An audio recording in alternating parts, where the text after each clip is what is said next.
if it was so yeah, you gave me different scenarios. You gave me a child, if someone had a learning disability, and then a language barrier. So let's start with language barriers. So there are things in place with language barriers, like there's actually a system where they have interpreters. So I know we would kind of think that, oh, you could just, use a family member, but you've got to think that can pose quite an ethical dilemma.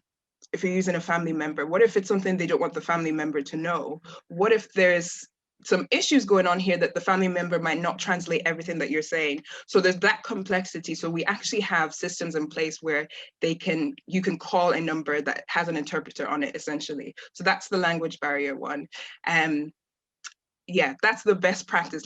You might not always see that done in hospital, the appropriate guideline, what you're meant to do for language barriers.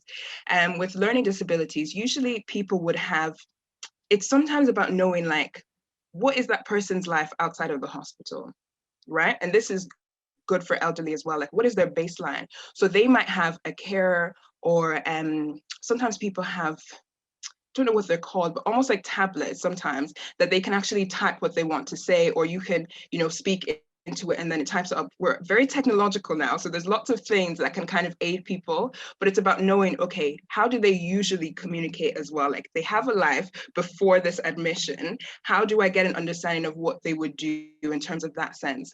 And then with children, it depends. Pediatrics goes from basically newborn all the way up into teens. So it really depends on the child. It depends on how you've engaged with that child already. Could be pictures, could be images.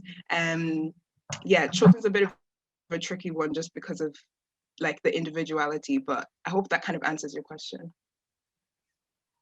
Okay, perfect. Any other questions? I actually did want to ask, in like terms of the like medical field, do you guys look at like ethics, like medicinal ethics, like how that works?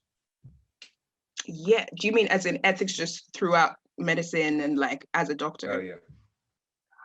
Yeah, it does. I know different universities obviously like approach it differently, but a lot of it will come in. It will come literally even pre the medical degree. Most universities, at the point of your interview, it will come in at some point where you have scenarios and they'll ask you about ethics. So it's something even before you get into medicine, you will know the 4 pillars of ethics. But once you get into medicine, you will have it exposed to you in different capacities. So for my university, what we might do is we have like specific ethic lectures, but we'll also have cases where through different specialties, we look at, okay, how would we approach this case? So for example, I said I was on placement and I did elderly care. There's specific situations and issues that relate to the elderly that you'd have to learn about ethics in that sense. So you learn about it, but then you'll be given situations where you kind of got problem-based cases where you can actually apply it and see what you would do.